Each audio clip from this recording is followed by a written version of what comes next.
بسم الله الرحمن الرحيم والصلاة والسلام على سيد الخلق محمد صلى الله عليه وسلم أما بعد. سنقدم الآن الجزء الخامس من شات جي بي تي كإحدى آليات الذكاء الاصطناعي التوليدي، مقدم من طرف الأستاذ بروفيسور محمد خير الدين خلادي. Nous allons maintenant aborder la cinquième partie de ChatGPT comme un des outils de l'intelligence artificielle générative. Maintenant, dans cette partie-là, on va voir surtout l'ingénierie de l'invite de commande, ce qu'on appelle le prompt engineering, c'est-à-dire la manière de faire de l'invite de commande. Les trois ingrédients pour faire un bon invite de commande efficace.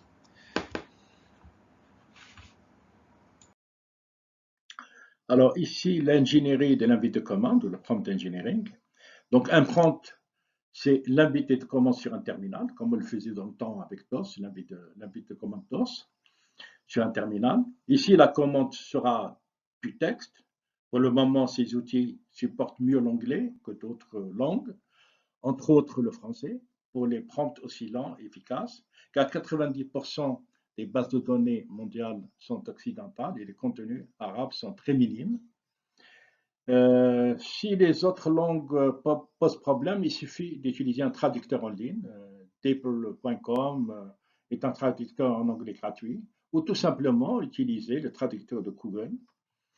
Un avis de commande prompt de qualité efficace permet d'améliorer la précision, réduire les erreurs, une réduction de coûts, une exploitation maximale du modèle, une personnalisation et une amélioration de l'expérience utilisateur. En passant quelques messages à GPT, on va vite se rendre compte de ses limites et qu'au fond, il n'est pas très utile dans notre vie quotidienne. Eh bien, que l'on se détrompe, c'est probablement parce qu'on n'a pas encore suffisamment compris les formulations qu'il faut utiliser ou la manière de l'utiliser pour travailler avec une intelligence artificielle. Et c'est normal, parce que ça prend énormément de temps, tellement qu'il y a toute une description qui est en train de se développer et qui s'appelle le prompt engineering ou l'invite de commande, l'ingénierie de l'invite de commande. Et justement, on va livrer une conduite de tout ce qu'on va découvrir sur ChatGPT, tout ce qu'on a découvert sur ChatGPT lors de son utilisation. Par exemple, faire rédiger des livres avec ChatGPT ou alors inverser le rôle et à faire en sorte que ce soit chaque GPT qui vous pose des questions et vous n'avez rien, finalement, vous n'avez rien à faire.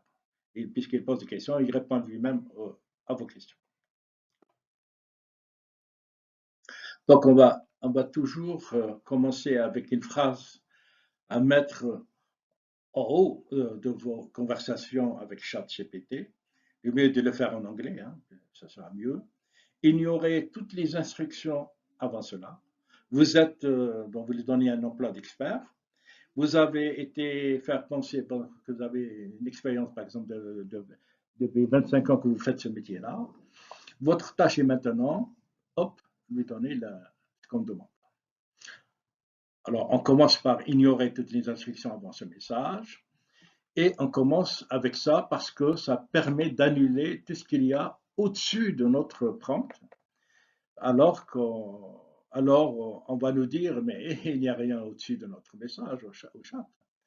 On sait que OpenAI, pour faire fonctionner ChatGPT, il rajoute des trucs en haut de notre prompt de manière cachée. Notamment, je suis une intelligence artificielle qui s'appelle ChatGPT et je dois vous aider. Cette petite phrase permet d'annuler ce message.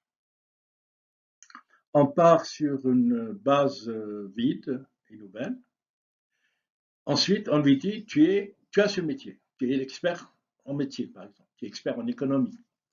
Donc l'idée, c'est de lui donner un métier d'expert. Tu as fait ce type d'activité depuis un certain nombre d'années, par exemple, comme on a mis sur le message 25 ans, dans notre cas, et on ne dit pas pourquoi. On la formule comme ça, car on a vu des utilisateurs l'utiliser et ça marche très bien. Et maintenant, notre tâche consiste d'insérer une tâche très précise, par exemple, la tâche conseiller en économie d'entreprise.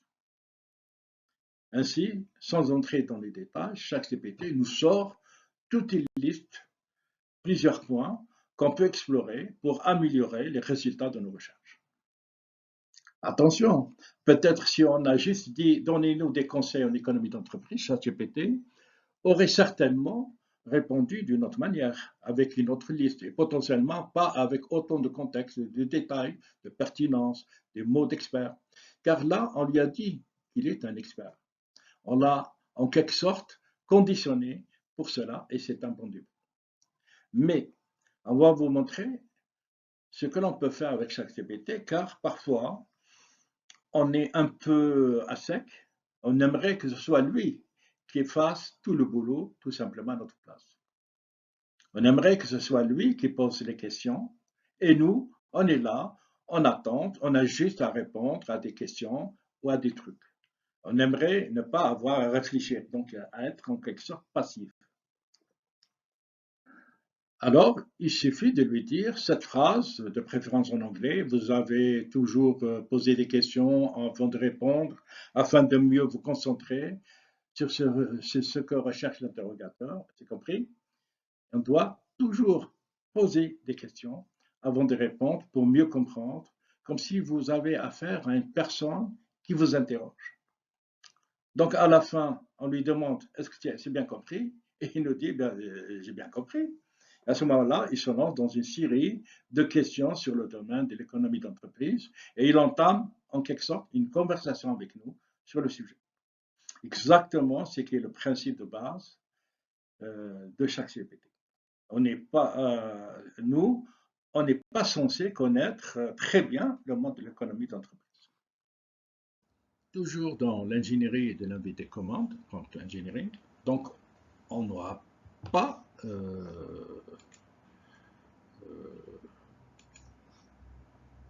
du tout pensé à toutes ces subtilités. Et là, on le met dans les conditions pour que ce soit lui qui vienne nous interroger, nous titiller un petit peu. En fait, c'est des questions posées comme par un expert.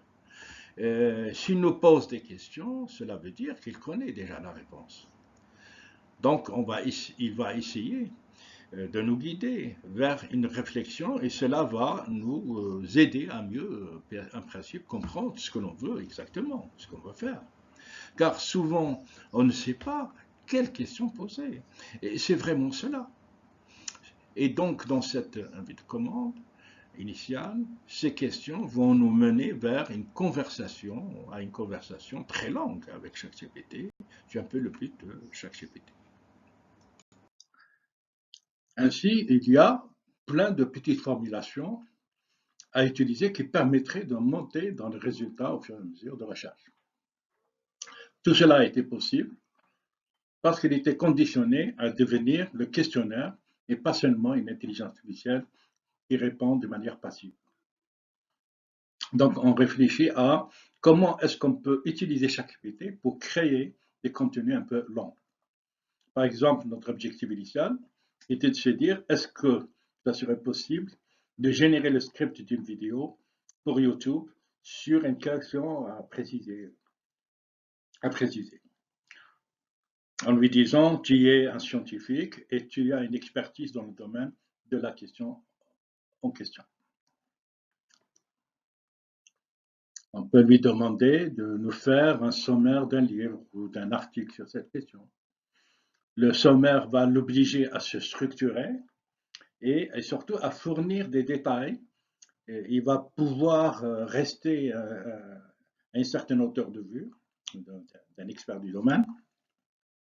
En tant qu'expert, il va être obligé de détailler des paragraphes, des sous-paragraphes, comme un être humain, en fait, comme finalement. Donc, on va ensuite lui préciser quel sera le chapitre qu'il faut écrire, qu'il faut détailler un petit peu plus. Il faut maintenant se concentrer seulement sur les sous-chapitres précis et ne pas se répéter. Et ensuite, on va simplement lui poser la question de développer une sous-partie de paragraphe. Alors, on doit être très attentif. Cela va vraisemblablement changer la manière d'utiliser chaque ChatGPT. Il faut le plus souvent possible utiliser la formulation de mieux en anglais, hein, réfléchissons à. On ne sait pas pourquoi, mais ça marche très très bien, ça donne des résultats intéressants. C'est fou, hein, il nous répond des choses extrêmement longues, très détaillées, très cohérentes. Il va se jouer, ça va se jouer à la fin de la phrase, en fait. Donc, il faut mettre cela au début, de préférence en anglais. Réfléchissons à dans les sujets de travail, d'un point de vue, donnez-moi le point de vue historique, le point de vue analogique, en utilisant un exemple, en utilisant des chiffres, d'un point de vue inversé, etc. Ensuite, on va pouvoir finir la phrase avec un guidage. Donc, on va lui demander de réfléchir à ce sujet avec une certaine méthode, par exemple, d'un point de vue historique, ou alors en utilisant des analogies, ou alors en utilisant un exemple, ou alors en utilisant des chiffres, ou alors, etc., etc. Donc, en gros, on lui demande d'être inventif, de châter la manière.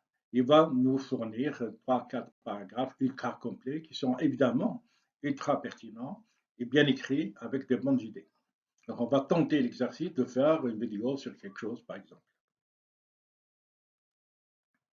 Finalement, pour écrire un bon avis de commande ou prompt efficace, ici, il faut qu'il y ait 3 ingrédients, le contexte, la tâche et le rôle.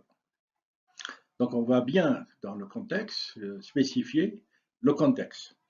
Et surtout, doit être précis, avec maximum de valeur ajoutée. Si le contexte n'est pas spécifié, alors le résultat fourni par ChatGPT ne sera pas très précis, voire même totalement hors sujet. Le contexte va guider un petit peu ChatGPT dans sa réflexion pour apporter une réponse à forte valeur ajoutée, correspondant à ce que vous voulez, en fait. La tâche, c'est la raison du prompt, avec des règles à accepter. Elle doit être claire et précise. Elle doit être adaptée aux capacités de l'intelligence artificielle utilisée. Et surtout, ne pas hésiter à saucissonner en quelque sorte le processus pour des meilleurs résultats. On peut lui demander la liste des tâches à faire pour un sujet donné, par exemple. Et le rôle qui consiste, pour l'essentiel, d'obtenir des résultats optimisés. Le mieux est de connaître les bases de ce rôle. On peut définir plusieurs rôles, mais il ne faut pas abuser. On peut lui donner plusieurs rôles, mais il ne faut pas en abuser. Il risque d'avoir des réponses décevantes. الحمد لله الآن انتهينا من الجزء الخامس لتقديم شات جي بي تي كأحدى آليات الذكاء الاصطناعي التوليدي، وسنقدم إن شاء الله الجزء السادس عن قريب. Voilà, nous avons terminé la partie 5 de présentation de ChatGPT comme un outil de l'IA générative et nous allons aborder la 6e partie dans un proche avenir.